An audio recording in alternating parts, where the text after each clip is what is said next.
தெய்வீக நாமம் இந்த பரிசுத்தமான வேளையில் மகிமை. உங்கள் யாவரையும் வேதத்தின் ஆழத்தில் வழிநடத்த நான் வாஞ்சிக்கிறேன். பொதுவாக திருச்சபை இந்த உலகத்திற்கு கொடுக்கப்பட்ட ஒரு மிகப்பெரிய பொக்கிஷம். திருச்சபை இந்த உலகத்திற்கு கொடுக்கப்பட்ட மிகப்பெரிய ஆசீர்வாதம். ஆனால் ஒரு கேள்வியோடு இந்த நாளின் செய்தியை உங்கள் மத்தியில் வைக்க நான் வாஞ்சிக்கிறேன். திருச்சபை திசை திருப்புகிறதா அல்லது திசை திரும்புகிறதா என்கிற கேள்வியோடு இந்த நாளின் செய்திக்குள்ளாய் நான் கடந்து போகிறேன். நான் பேசுகிற தமிழ் உங்களுக்கு புரியும் என்று நான் நினைக்கிறேன். திருச்சபை திசை திருப்புகிறதா அல்லது திசை திரும்புகிறதா என்கிற கேள்வியை நம்முடைய ஆழ் மனதில் வைத்து இந்த நாளில் நாம் இந்த செய்தியை ஆழமாக தியானிக்க இருக்கிறோம். பொதுவாக திருச்சபைதான் உலகத்தில் மிகவும் பரிசுத்தமான ஒரு இடம் என்பதை நீங்கள் நானும் புரிந்து கொள்ள வேண்டும். இந்த திருச்சபைக்கு தீர்க்க தரிசன ஆவியின் அபிஷேகத்தை ஆண்டவர் கொடுத்திருக்கிறார், ஆசாரிய அபிஷேகத்தை ஆண்டவர் கொடுத்திருக்கிறார் என்பதை நீங்கள் புரிந்து கொள்ள வேண்டும். இப்படி அபிஷேகங்களை பெற்றிருக்கிற திருச்சபை, பெரிதான நோக்கங்களை செயல்படுத்த வேண்டிய திருச்சபை, உலகத்தை உலகத்தின் பாதையிலிருந்து திசை திருப்பி கொண்டு வருகிறதா அல்லது தனக்குத்தானே திசை திரும்பி சென்று கொண்டிருக்கிறதா என்கிற கேள்வியோடு இந்த நாளின் செய்திக்குள்ளாய் உங்களை வழிநடத்துகிறேன். ஒவ்வொரு தனிப்பட்ட விசுவாசிகள் இதில் அடங்கியிருக்கிறீர்கள். ஒவ்வொரு திருச்சபை மீதமான சபை இதில் அடங்கியிருக்கிறது. ஒவ்வொரு வரம் பெற்ற ஊழியர்கள் இதில் அடங்கியிருக்கிறார்கள். இதில் அங்கத்தினர்கள் ஒருவரும் இதற்கு விதிவிலக்கல்ல, எல்லோருக்கும் பொருந்தும் என்பதை முதலாவது நான் தெரிவித்துக் கொள்ள விரும்புகிறேன்.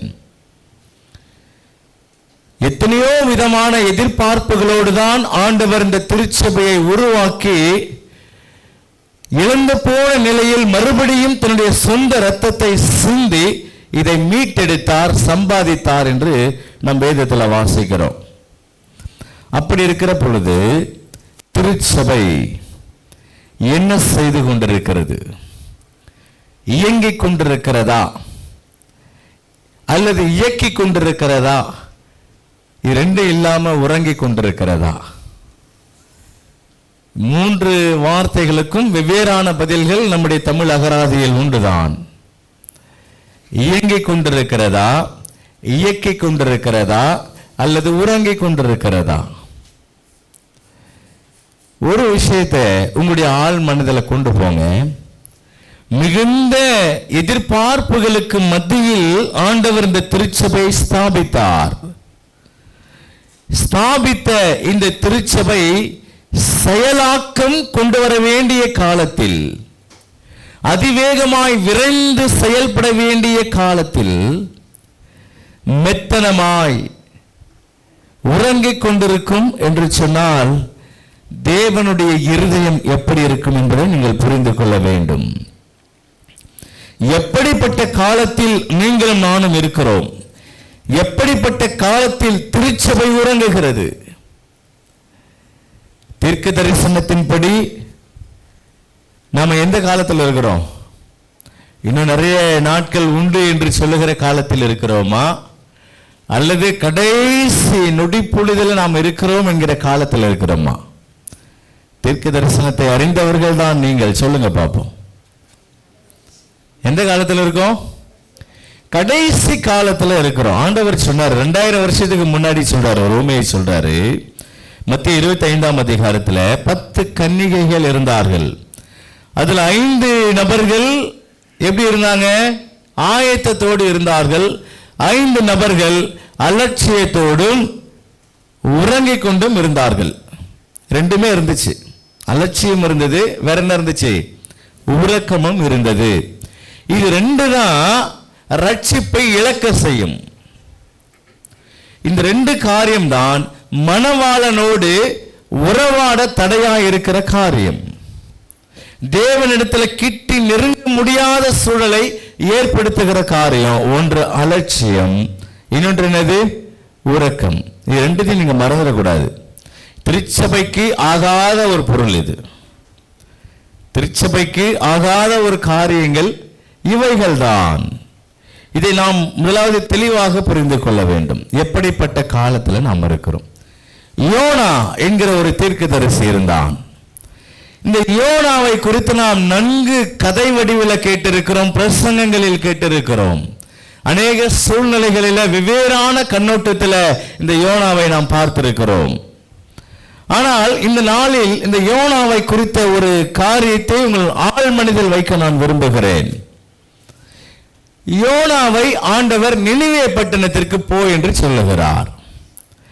நினிவே பட்டணத்திற்கு யோனாவை ஆண்டவர் அனுப்பின பொழுது யோனா என்ன செய்கிறான்? அந்த முதல் அதிகாரத்தில் 2வது வசனத்தை நீங்க வாசிங்க பார்ப்போம்.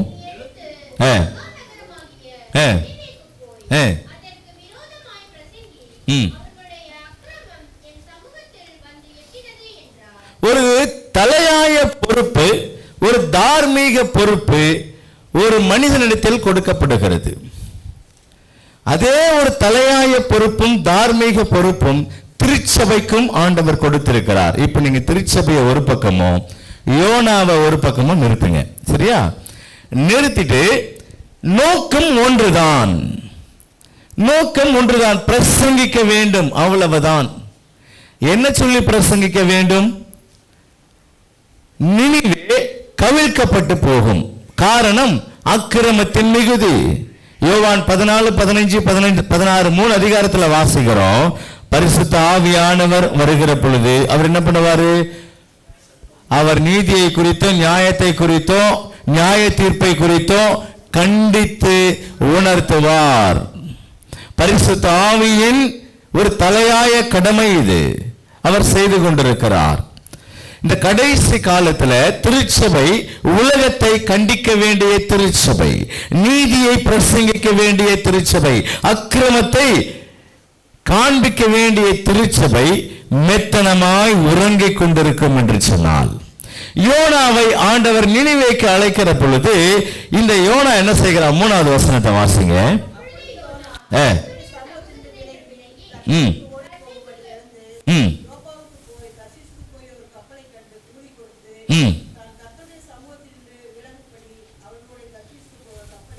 இந்த வசனத்தை நீங்க பலமுறை படிச்சிருப்பீங்க. ஒரு காரியத்தை நீங்க நன்கு விளங்கிக் கொள்ள வேண்டும். தேவனுடைய சமூகத்தை விட்டு விலகி போவதற்கு ஒரு மனிதன் கூலி கொடுக்கிறான். தேவனுடைய பிரசன்னத்திலிருந்து விலகி போவதற்கு ஒரு மனிதன் என்ன பண்றான்?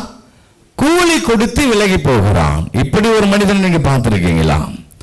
திருச்சபையும் இந்த நாட்களில் அப்படிதான் இருக்கிறது. கூலி கொடுத்து தேவ பிரசன்னத்தில் இருந்து விலக நினைக்கிறது, எட்டி போக செய்கிறது. எப்படின்னு கேக்குறீங்களா? ஒவ்வொரு தனிப்பட்ட ஆத்மாவும் நீங்கள் தேவனுக்கு அடுத்த காரியம், திருச்சபைக்கு அடுத்த காரியத்துல உங்களுடைய செலவுகள் எதிரெல்லாம் அதிகமா இருக்கிறதோ நீங்க தேவ பிரசன்னத்தை விட்டு விலகுவதற்கு நீங்கள் கூலி கொடுத்து கொண்டிருக்கிறீர்கள். உலகத்திற்காக நீங்கள் பிரயாசப்படுகிற காரியங்கள், இன்மைக்காக நீங்கள் பிரயாசப்படுகிற காரியங்கள், குடும்பத்திற்காக, பிள்ளைகளுக்காக, எதிர்காலத்திற்காக என்று நீங்கள் எடுத்து வைக்கிற ஒவ்வொரு பிரயாசமும் அது தேவனுக்கானது அல்ல. வேற யாருக்கு? எனக்காக, தனக்காக, மற்றவர்களுக்காக என்று நான் பிரயாசப்படுகிற பொழுது நான் கூலி கொடுத்து பிரசன்னத்தை விட்டு விலகி போகிறேன். எனக்கு அன்பான தேவ ஜனமே, ஒரு காரியத்தை நன்கு தெரிந்து கொள்ள வேண்டும். இவன் கூலி கொடுத்துட்டு விலகி போகணும்னு அவன் நினைக்கிறான். நினைக்கும் போது ஆண்டவர் சொல்றாரு, அவன் என்ன செய்தான்? அடுத்த வசனத்தை வாசித்து பாருங்களேன்.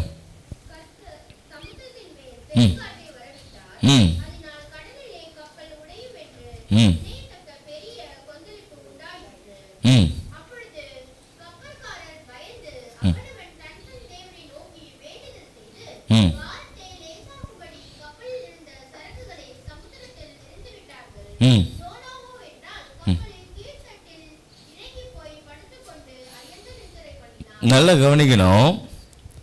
யோனா படுத்து உறங்கிக் கொண்டிருக்கிறான், நித்திரை பிரியனாக இருந்தான்.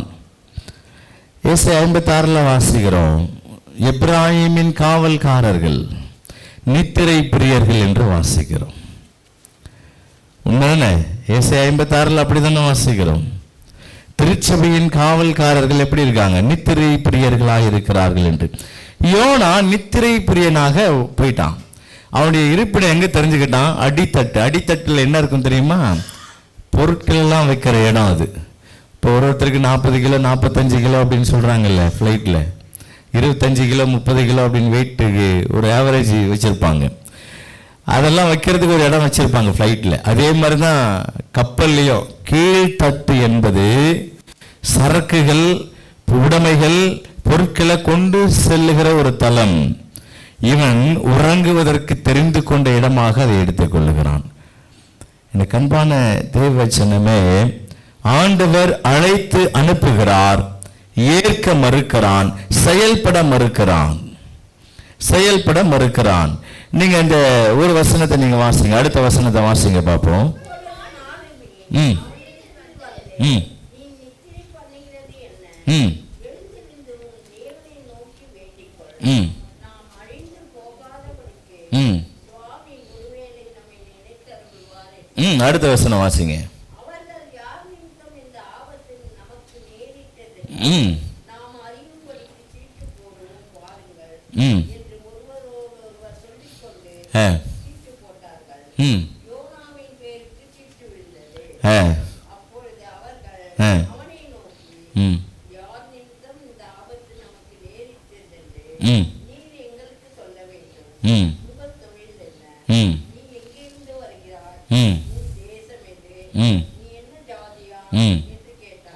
ஐந்து கேள்விகளை யோனா கிட்ட கேட்கிறாங்க. சீட்டு யோனா பேர்ல விழுந்துருச்சு. விழுந்த உடனே 5 கேள்விகளை கேட்கிறாங்க. நல்லா கவனிக்கணும். தயவு செய்து பக்கத்தில் யாராவது தூங்குனாங்கன்னா பக்கத்தில் இருக்கிறவங்க தட்டி எழுப்பிடுங்க. தட்டி எழுப்பிட்டு பாஸ் அடுத்து உங்களை தான் கேள்வி கேட்க போறாருன்னு சொல்லிடுங்க. தூக்கமே வராது. சரியா? வேதம் சொல்லுகிறது 5 கேள்விகளை கேட்ட உடனே இவன் ஒரே பதில் சொன்னா பாருங்க. என்ன பதில் சொன்னா? அடுத்த வசனம்.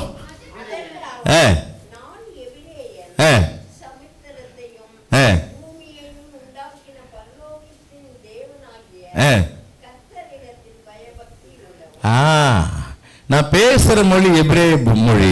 நான் யார் தெரியுமா? பயபக்தி உள்ளவன். வானத்தையும் பூமியையும் சமுத்திரத்தையும் நீரூற்றுகளையும் உண்டாக்கினவருடைய அவருக்கு நான் பயபக்தியா இருக்கிறவன். அவன் பயபக்தி உள்ளவனா இருந்தா நியாயமா எங்க போய் இருக்கணும்? ஐயா சொல்லுங்க ஐயா, பக்கத்துல இருக்கிறவங்க கிட்ட சொல்லுங்க, இது நம்ம கதை போலதான் இருக்கு. சொல்லுங்க சொல்லுங்க. பாஷ நம்மளதான் சொல்லிட்டு இருக்கிறாரு. நான் பயபக்தி உள்ளவன். நான் வேதம் வாசிக்கிறேன், பாட்டு பாடுறேன், பிரசங்கிக்கிறேன், செய்திகளை கேட்கிறேன். யூடியூப்ல பாஸ்டர் பாருங்க, வெறும் கிறிஸ்டியன் பாட்டு தான் கேட்பேன், செய்திகளை தான் கேட்பேன். பயபக்தி உள்ளவன். பயபக்தி உள்ளவனாயிருந்தால் நீ உறங்கி கொண்டிருக்க மாட்டாய். பயபக்தி உள்ளவனாயிருந்தால் நீ மெத்தனமாய் செயல்பட மாட்டாய், நோக்கத்தை மறந்திருக்க மாட்டாய். வேதம் சொல்லுகிறது நான் பயபக்தி உள்ளவன் என்று அங்கே யோனா சொல்லுகிறான். ஆண்டவர் பார்த்தாரு, பெரும் காற்று, பெரும் கொந்தளிப்பு. ஏன் இவ்வளவு போராடுறாரு அந்த மனுஷங்கிட்ட? ஒரு தனி மனிதனோடு சர்வ வல்லமை உள்ள தேவன் ஏன் போராடி கொண்டிருக்க வேண்டும்? என்ன விஷயம் அப்படின்னா, 2 காரணம் இருக்குது. 2 காரணம். யோனாவை தொடர்ந்து ஆண்டவர் தொல்லை பண்றதுக்கு 2 காரணம் இருக்குது. ஒன்று, எடுத்து வாசிங்க, 2 ராஜாக்கள் புஸ்தகம் 14ஆம் அதிகாரம் 25வது வசனத்தை கொஞ்சம் வாசிங்க பார்ப்போம். 2 ராஜாக்கள் 14:25. கொஞ்சம் சீக்கிரம். காத்தேப்பர் ஊரானாகிய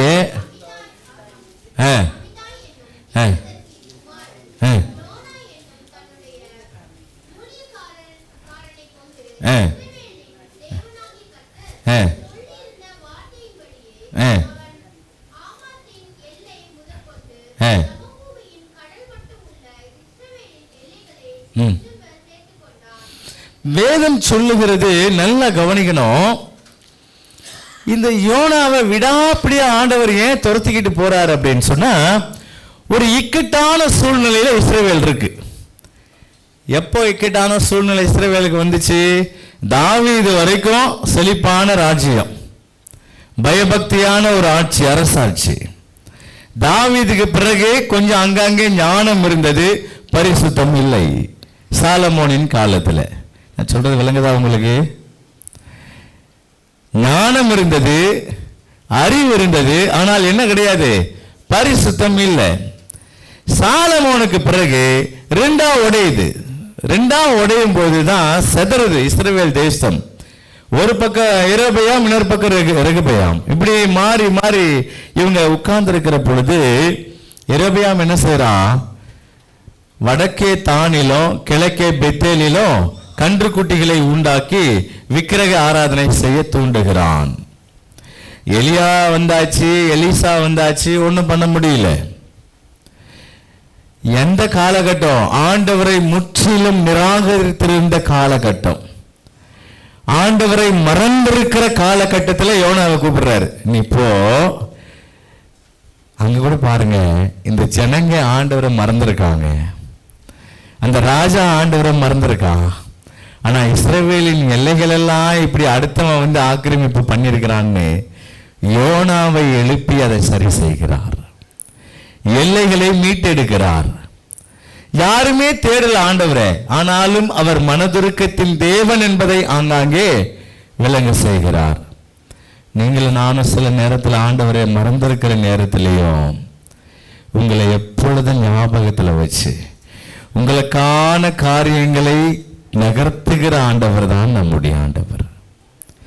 ஏற்ற காலத்துல அந்தந்த ஆசீர்வாதங்களை உங்களுக்கு கிடைக்க செய்கிறவர் தான் நம்முடைய ஆண்டவர். அந்த எரோபியாம் காலத்துல சதறி போச்சு, யோனாவை கொண்டு வந்து நிறுத்துறாரு. எப்பா, இந்த தேசம் இப்படி சதறி போச்சு, எல்லைகள் எல்லாம் அடுத்த ராஜாக்கள் வந்து பிடிச்சிட்டான், அதனால மறுபடியும் என்ன பண்ணு, இதெல்லாம் கொண்டு வந்து சேர்க்கணும் இஸ்ரவேலோடன்னு ஒரு பெரிய பொறுப்பை யோனா கிட்ட கொடுத்த உடனே யோனா அதை செய்து முடித்தான். அந்த வசனத்துக்கு முன்னாடி வசனத்தை இப்ப வாசித்தீங்கன்னா உங்களுக்கு புரியும். வாசிங்க.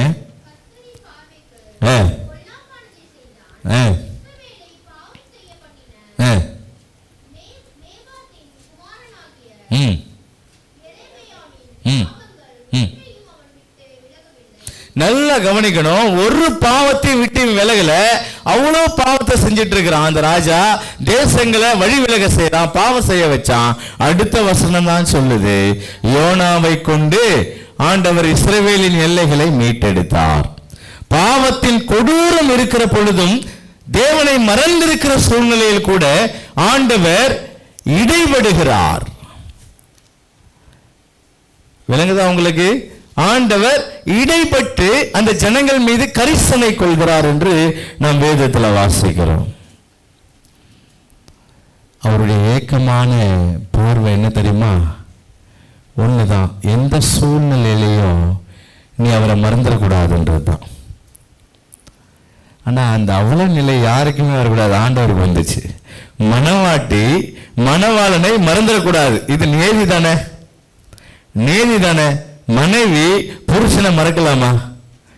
மறக்க கூடாது. மறந்துடாத என்கிற ஏக்கத்தோடு நிற்கிற ஆண்டவர் அதற்கு ஓசியா புஸ்தகத்தை அடையாளமா கொண்டு வந்தார். தூரம் போகிறது திருச்சபை, விலகி போகிறது திருச்சபை.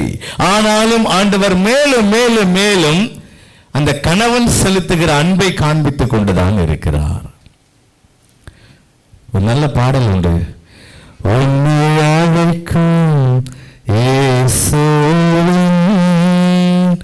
சத்தத்தை நீ கேளாயோ, உன்னை நம்பி வரும் இயேசுவை உள்ளத்தில் ஏற்றுக்கொள்ளாயோ, உன்னை அழைக்கும் இயேசுவின் சத்தத்தை நீ கேளாயோ, உன்னை நம்பி வரும்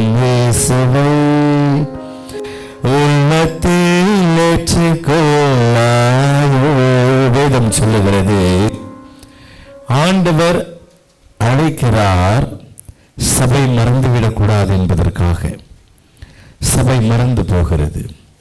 இந்த வேலையை யோனா கரெக்டா செஞ்சான். இந்த வேலை என்ன பண்ணா?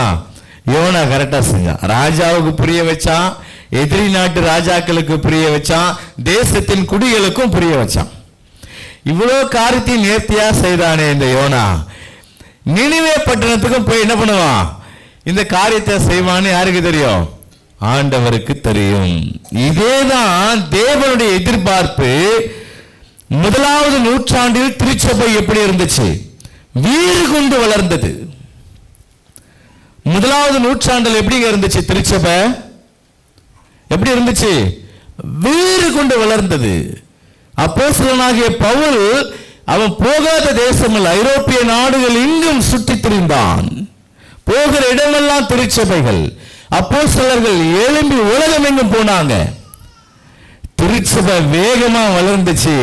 அந்த நம்பிக்கை அந்த திருச்சபை மேல ஆண்டவர் வச்சதுனாலதான் கடைசி நாள்ல மெத்தனமா இருக்கிற திருச்சபையும் பார்த்துட்டு எப்படியாக இந்த காரியத்தை செய்ய எதிர்பார்க்கிறார். மீதமான திருச்சபை சுடர் விட்டு எரிந்து பிரகாசிக்க வேண்டிய திருச்சபை. நாம என்ன சொல்லிக்கிட்டு இருக்கோம்? யோனாவை போல சொல்லிக்கிட்டு இருக்கோம். யோனா என்ன சொல்றான்? நல்லா கவனிக்கணும். 30 லட்சம் இஸ்ரவேலர்கள் இருந்த இடத்துல தான் இந்த வேலையை பார்த்தான் யோனா. சொல்றது விளங்குதா? 30 லட்சம் இஸ்ரவேலர்கள் இருந்தாங்க. 12 கோத்திரம். 12 கோத்திரம் உள்ள இடத்துல போயிட்டு இவ்வளவு பேருக்கு சொல்லி சரி பண்ணனவன் ஒரே 1,20,000 பேர் தான் இருக்காங்க நினிவேல. ஆனா அங்க போக மாட்டேன்னு சொல்றான். இங்க 30 லட்சம் பேர் இருந்தாங்க.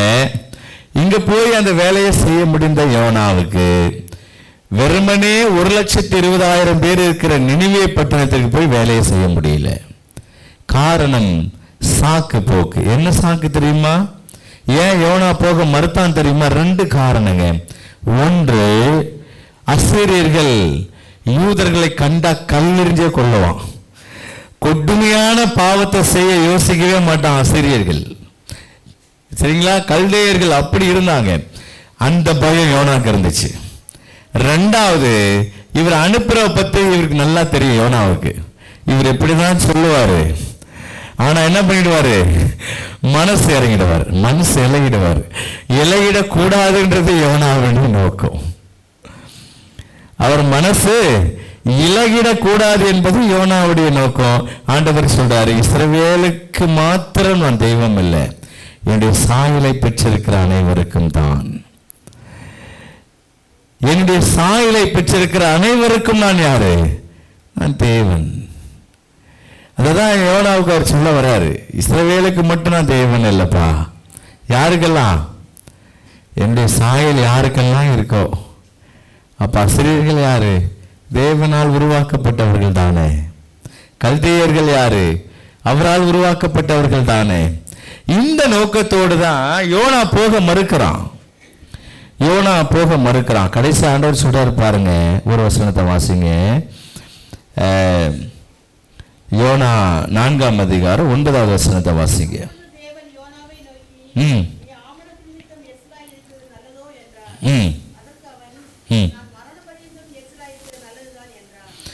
வேதம் சொல்லுகிறது, அங்க ஒரு சம்பவத்தை ஆண்டவர் நிகழ்த்துறாரு. ஒரு ஆமணக்கு செடி கீழே போய் உட்கார்றான். உட்காரும் போது பூச்சை விட்டு அதை அரிக்க வச்சிட்டாரு. வெயில் உஷ்ணம் மேல பட்ட உடனே இன்னும் எரிச்சல் ஆயிட்டான். அப்ப நீ எப்பவுமே எரிச்சலா இருப்பியா அப்படின்னு ஆண்டவர் கேட்கிறாரு. நான் மரண பரியந்த வரைக்கும் அப்படிதான் இருப்பேன், எரிச்சலா தான் இருப்பான், அதான் எனக்கு நல்லது அப்படின்னு சொல்றான். இன்னைக்கு திருச்சபை இப்படிதான் இருக்கு.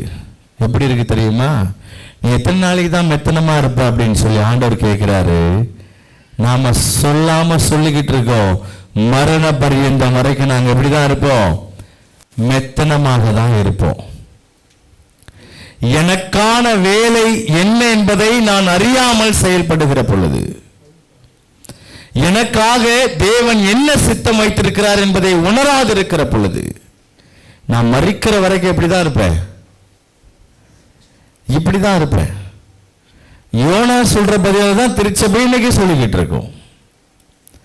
வேகம் கொண்டு வளர வேண்டிய சபை ஏன் இவ்வளவு மங்கி எரிகிறது அப்படின்னா, நமக்கு பலன் இல்லையா? நமக்கு ஆயுஸ் இல்லையா? நமக்கு ஆசீர்வாதங்கள் இல்லையா? கொஞ்சம் திரும்பி பாருங்க. எதுவுமே இல்லையா நம்ம கிட்ட? எல்லாம் இருக்குல்ல.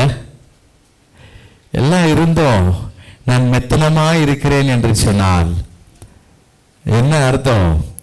நான் சாகிற வரையில இப்படிதான் இருப்பேன்னு அர்த்தம். எனக்கு அன்பான தேவஜனமே, வேத வசனம் மிக தெளிவாய் சொல்லுகிறது, திருச்சபை ஆண்டவருக்கு ஆற்ற வேண்டிய பணியை சரியாக செய்கிறதா இல்லையா அப்படின்னா, நான் ஆரம்பத்தில் ஒரு கேள்வி கேட்டேன். திருச்சபை திசை திருப்புகிறதா உலகத்தை, அல்லது திசை திரும்புகிறதா என்று சொன்னால் திசை திரும்புகிறோம். யோனாவை நினிவேக்கு போக சொன்னார், அவன் தர்ஷீஸ்க்கு திசை திரும்பி போனான். யோப்பா பட்டணத்திற்கு கூலி கொடுத்து தேவ பிரசன்னத்தை விட்டு விலகி போகிறான். தேவ பிரசன்னத்திற்கு வர்றதுக்கு கூலி கொடுக்கலாம், உண்மைதானே? அதுக்காக என்ன வேணா செய்யலாம். நான் பிரசன்னத்தை விட்டு விலகி போறதுக்கு கூலி கொடுக்கலாமா? நாம படுகிற பிரயாசம் எல்லாம் அப்படிதான். ஆண்டவருக்கு ஆலயத்துக்கு அப்படின்னா கை வெளியே வரமாட்டேங்குது. ஆனா உலக காரியத்துக்குன்னா அள்ளி அள்ளி வீசுறது, அள்ளி அள்ளி வீசுறது. கூலி கொடுத்து தேவ பிரசன்னத்தை விட்டு விலகி போகிற கூட்டத்தில் நீங்கள் நானும் இருக்கோம். யோனாவை போல தான் இருக்கிறோம். எனக்கு அன்பான தேவ ஜனமே, திருச்சபை திசை திரும்புகிறது என்பதை நீங்கள் நானும் புரிந்து கொள்ள வேண்டும். இரண்டாவது காரியம், இன்னைக்கு அந்த ஓப்பனிங் ஸ்கிரிப்சரில் வாசிச்சாங்க. மத்தேயு எழுதின சுவிசேஷம் 4ஆம் அதிகாரம் 10வது வசனம். ஆண்டவர் சொல்றாரு, உன் தேவனாகிய கர்த்தரை பணிந்து கொண்டு அவர் ஒருவருக்கே ஆராதனை செய்வாயாக என்று எழுதியிருக்கிறது. அவர் ஒருவருக்கே ஆராதனை செய்ய வேண்டியது திருச்சபையின் கடமை. ஆராதனை செய்யறதுலையாவது கரெக்டா செய்யறோமா? அவர் ஒருவருக்கே ஆராதனை செய்வாயாக. ஒரு நாளைக்கு எத்தனை முறை ஆராதனை செய்யலாம்? சொல்லுங்க சொல்லுங்க. வாரத்துக்கு எத்தனை முறைன்னு கேளுங்க பாஸ்டர். தெளிவா சொல்லுவோம், ஒரு முறைன்னு. ஒரு நாளைக்கு எத்தனை முறைன்னு நான் கேட்டா எப்படி சொல்லுவோம்? மற்ற 6 நாள்ல நாங்க தான் அவரை மறந்துருப்போமே. தானியேல் எத்தனை முறை ஜெபிச்சான்? எத்தனை முறை பணிந்து கொண்டான்? எலியா தீர்க்கதரிசி எத்தனை முறை பணிந்து கொண்டாருன்னு தெரியுமா உங்களுக்கு? தீர்க்கதரிசி எழுதுறாங்க 8 முறை. எலியா தீர்க்கதரிசி ஆண்டவரை பணிந்து கொண்டது ஒரு நாளைக்கு எத்தனை முறை தெரியுமா? 8 முறை, 8 விதங்களில். அந்த 8 விதத்தை தான் கர்மேல் பர்வதத்தில் ஒரே நேரத்தில் காண்பித்தான். ஏன்னா அது ஒரு நாள் ஃபுல்லா எலியா அங்கதான் இருந்தான், கர்மேல் பர்வதத்தில் தான் இருந்தான். அதனால தினமும் அவன் ஆராதிக்கிற முறையை அங்கு காண்பித்தான். ஆனா நாம பர்ஸ மறக்க மாட்டோம், அலைபேசியை மறக்க மாட்டோம், ஏடிஎம் கார்டை மறக்க மாட்டோம், வேதத்தை மட்டும் மறப்போம், ஆண்டவரை மட்டும் மறப்போம். மற்ற நாட்களில் நான் சொல்றது உண்மைதானே?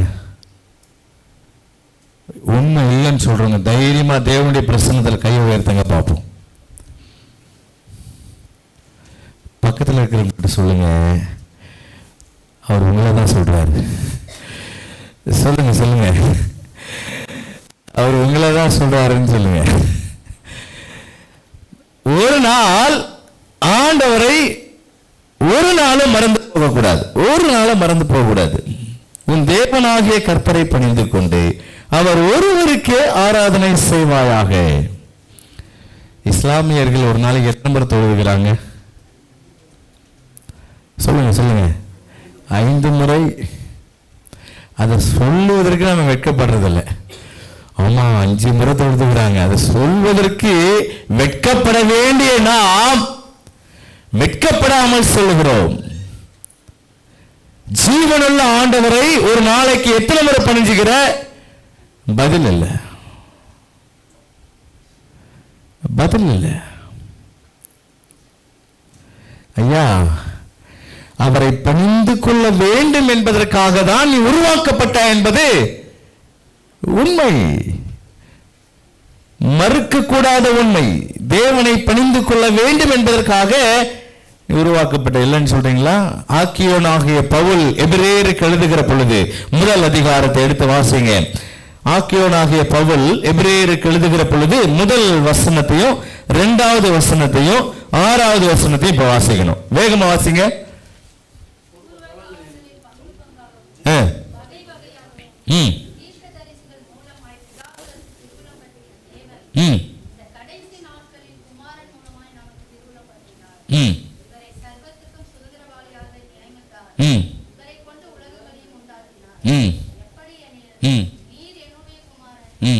ஆறாவது வசனத்தை வாசி.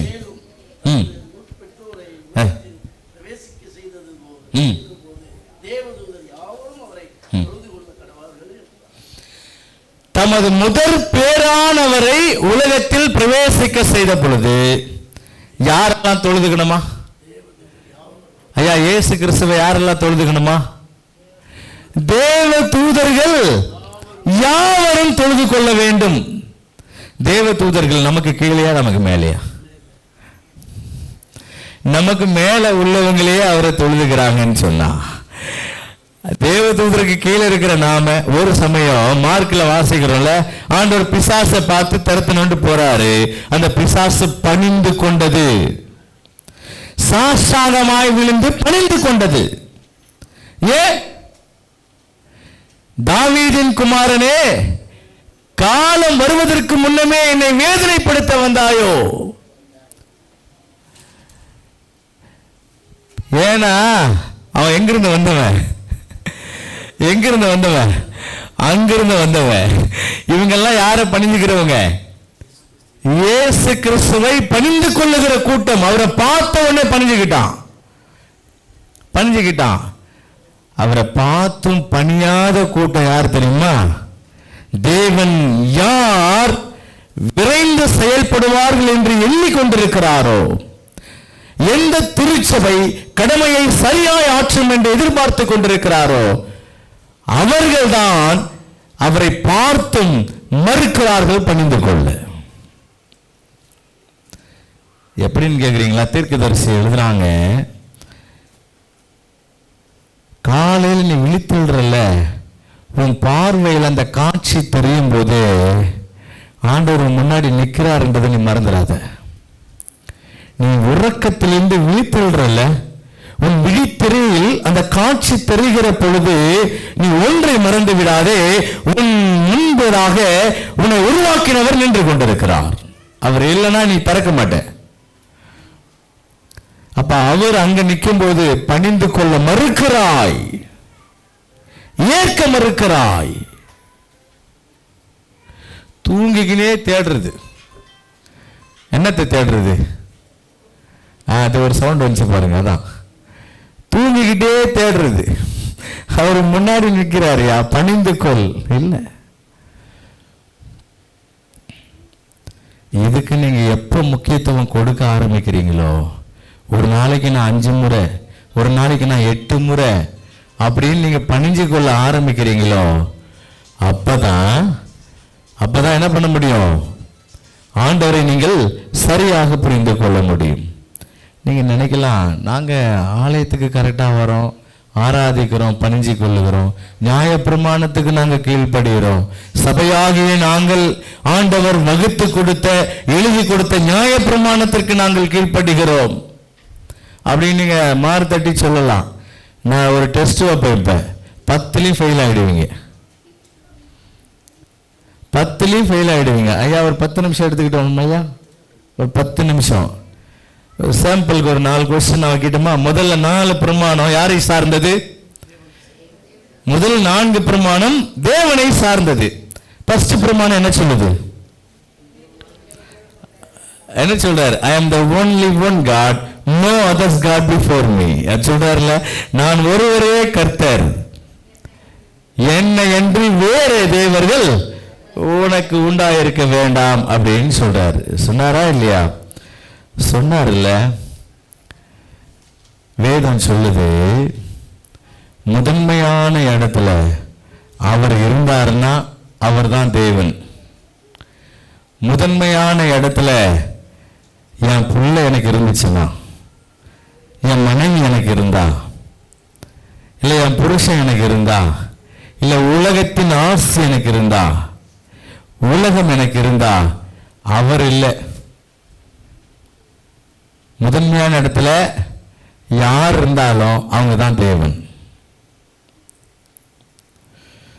ஆண்டவர் மோசையை பார்த்து சொன்னார், நீ பார்வோனுக்கு தேவனா இருப்பேன்னு சொன்னார். சொன்னாரா இல்லையா?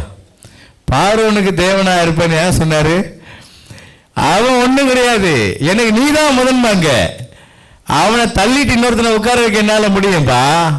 அவன் ஒரு விஷயமே கிடையாது. அவனுக்கும் அந்த ஜனங்களுக்கு நீ தான் தேவன், முதன்மையான இடத்துல உன்னை வைக்கிறான் அப்படின்னு சொன்னார் ஆண்டவர்.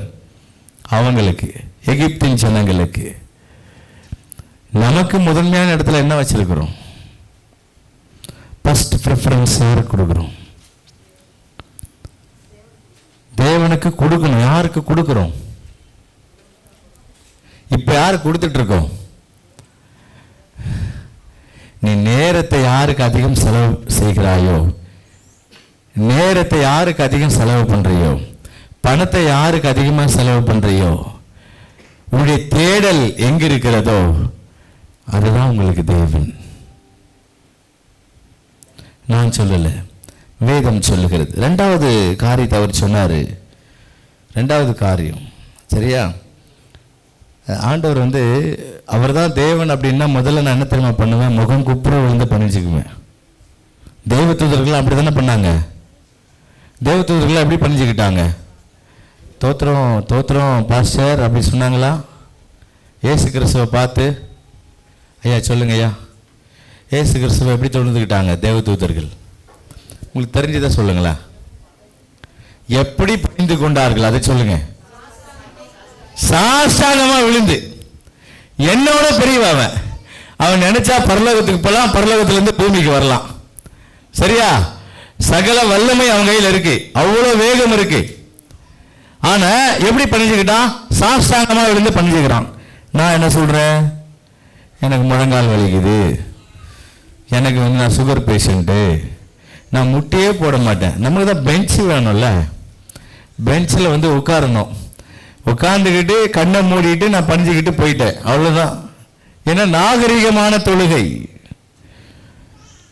இந்த நாகரிகமான தொழுகைக்கு இன்னொரு பேர் நான் சொல்லட்டுமா? மரியாதைக்குரிய பாவம்.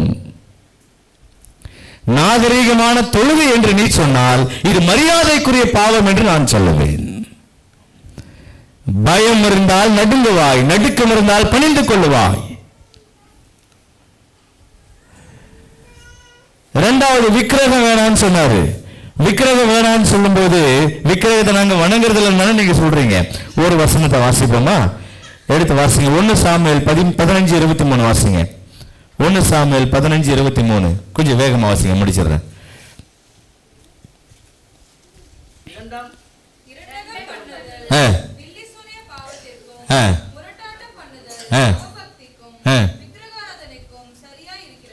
ஐயா ரெண்டாவது சொல்றாரு, விக்கிரக ஆராதனை செய்யாதன்னு சொல்றாரு.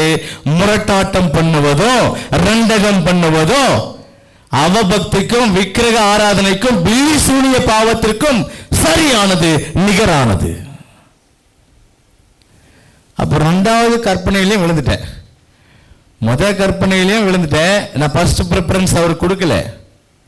ரெண்டாவது கற்பனையில விழுந்துட்டேன். நான் விக்கிரக ஆராதனை செய்யறதுன்னு நினைச்சுக்கிட்டு இருக்கேன். நீ வீட்டுக்குள்ள முரட்டாட்டம் பண்ணாலும், வீட்டுக்குள்ள ரெண்டகம் பண்ணாலும், அல்லது சமுதாயத்துல ரெண்டகம் பண்ணாலும் நீ விக்கிரக ஆராதனை செய்கிறாய். அப்ப ரெண்டாவது கற்பனையில் நான் ஃபெயில் ஆயிட்டேன். மூணாவது கற்பனை என்ன சொல்லுது? கொஞ்சம் வேகமா போவோம். மூணாவது கற்பனை என்ன சொல்லுது? என்னுடைய நாமத்தை வீணிலே வழங்காதிருப்பாயாக அப்படின்னு சொல்றாரு. சரியா? வேதம் சொல்லுது. ஒரே ஒரு வசனத்தை மட்டும் வாசிங்க. நீதிமொழிகள் 30:9 வாசிங்க பார்ப்போம். நீதிமொழிகள் 30:9. கொஞ்சம் சீக்கிரம். ம் ம் ம் ம் ம் வேதம் சொல்லுகிறது, அடுத்தவன் காசு ₹1 நான் எடுத்துக்கிட்டாலும் நான் தேவனுடைய நாமத்தை வீணிலே வழங்குகிறேன். அடுத்தவன் காசு நான் ₹1 எடுத்துக்கிட்டாலும் எனக்கென்று நான் யாருடைய நாமத்தை வீணில வழங்குறேன்? தேவனுடைய நாமத்தை வீணில வழங்குறேன். ஒருத்தர் ஒரு சொப்பனை கண்டானா. அவன் சொப்பனை காணும்போது பரலோகம் கிட்ட அப்படியே வரவேற்கிறாங்களாம். தேவ தூதர்கள் எல்லாம் அப்படியே பயங்கர ஜெகஜோதியா நின்று வெல்கம் பண்ணிட்டு இருக்கிறாங்க. கிறிஸ்து கிரீடத்தை விற்கிறதுக்கு ரெடியா இருக்கிறாரு.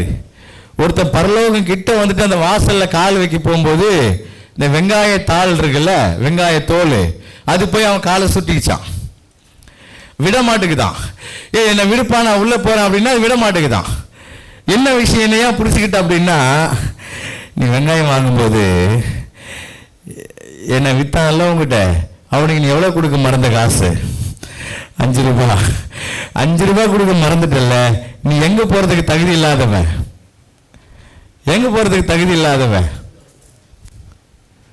ஐயா, ஒரு பைசா இருந்தாலும் அடுத்தவருடையது நான் எடுத்துட்டேன் அப்படின்னு சொன்னா நான் கர்த்தருடைய நாமத்தை வீணிலே வழங்கினேன். அப்போ ஒண்ணுத்துல குற்றவாளின்னா நான் யாரு? எல்லாத்திலும் குற்றவாளி தான், எல்லாத்திலையும் குற்றவாளி. இப்ப நான் எடுக்கலாமா அந்த ₹1? நான் எடுக்கலாமா? எடுத்தேன்னா நான் 3வது கற்பனை மீறிட்டேன்னு அர்த்தம். 4வது பிரமாணம் சொல்லுது. 4வது பிரமாணம் என்ன சொல்லுது? இதுல நாங்கெல்லாம் பயங்கரமா இருப்பையா, நாங்க மீதமான சபை, இதுல டெஸ்ட் வையா அப்படின்னு தானே கேக்குறீங்க. என்ன சொல்லுது 4வது பிரமாணம்? 6 நாளும் நீ வேலை செய்வாயாக, 7ஆம் நாளோ உன் தேவனாகிய கர்த்தருடைய ஓய்வு நாள், அதிலே நீயானாலும் அப்படின்னு அப்படியே வரிசையா சொல்லுது இல்ல. 6 நாள் வேலை செஞ்சுட்டு தான் 7ஆவது நாள் நான் ஆலயத்துக்கு வரணும். நான் சோம்பேறியா போய் மரத்தடியில் படுத்து தூங்கிட்டு வேலைக்கு போறதில்ல, வெட்டிக்கு போறதில்ல, குடும்பத்தை நடத்துறதில்ல. நான் 7ஆவது நாள் ஓய்வு நாள்னு வந்தேன்னா அந்த ஒரு பிரமாணத்தின் முற்பாதி என்ன சொல்லுது? 6 நாளும் நீ வேலை செய்யணுன்றதுல நீ அடிபட்டுருவ. அதுலயே பாதி பேர் அடிபட்டுருவான், வேலை செய்யாதவனெல்லாம் விழுதுருவான். அடுத்த பாதி சொல்லுது, அந்த ஓய்வு நாளுக்குள்ள நீ வரல, அது கர்த்தருடைய நாள். அதுல உனக்கு நீ 4 மணி நேரம் எடுத்துக்கிட்டாலும் சரி, உனக்குன்னு நீ 1 மணி நேரம் எடுத்துக்கிட்டாலும் சரி, அங்கேயும் அடிபட்டுருவேன். நான் சொல்றது விளங்குதா? வெள்ளிக்கிழமை சாயந்தரத்திலிருந்து சனிக்கிழமை சாயந்தரம் வரைக்கும் உனக்குன்னு நீ 1 மணி நேரம் அதுல இருந்து எடுத்துக்கிட்டாலும் சரி, நீ குற்றவாளி தான். நீ வேலை செய்யாம ஓய்வு நாளை கடைபிடிச்சாலும் நீ குற்றவாளி தான். எங்கேயோ அடிபடுவேன். 24 மணி நேரமும் நீங்க ஆண்டவர் இடத்துல ஓய்ந்து இருக்கீங்களா? ஆலயத்தில் இருக்கீங்களா? ஊழியத்தை செய்றீங்களா? வேத வாசிப்பில் இருக்கீங்களா? பணிஞ்சு கொண்டிருக்கீங்களா? இல்லையே. 2 மணி நேரம் நான் 10 நிமிஷம் உங்ககிட்ட கடன் வாங்க வேண்டியிருக்கு, அனுமதி வாங்க வேண்டியிருக்கு பிரசங்கிக்கிறதுக்கு. உண்மைதானே? நான் செய்தி கொடுக்குறேன், பின்னாடி இருந்து இப்படி பாக்குறீங்க சில பேர். அப்படின்னா என்ன அர்த்தம்? டைம் ஆயிடுச்சு, சீக்கிரம் முடியும்னு அர்த்தம். அப்ப மீதி நேரம் யாருக்கு? இது யாருடைய நாள்? கர்த்தருடைய நாள். இந்த நாள்ல இருந்து 1 செகண்ட் எடுத்தாலும் நீ திருடன்னு அர்த்தம். இப்ப சொல்லுங்க, 10 பிரமாணத்தில் நீங்க நான் வகையறுத்து காட்டுவேன். இப்ப 10லையும் தோத்துருவோம். திருச்சபை திசை திரும்புவதற்கு ஏற்படுத்தப்படவில்லை, திசை திருப்புவதற்கு ஏற்படுத்தப்பட்டது. ஆத்துமாக்களை பரலோகத்திற்கு நேராக, சமுதாயத்தை பரலோகத்திற்கு நேராக திசை திருப்பதான் திருச்சபை ஆண்டவர் உருவாக்கினார். ஆனால் திருச்சபை திசை திரும்பிக் கொண்டிருக்கிறது. ஏன்னா நோக்கம் வேற, நான் செயல்பட்டு இருக்கிறது வேற. இதுதான் விஷயம். இந்த நாளில் ஒரு நல்ல தீர்மானத்தை எடுக்கணும்.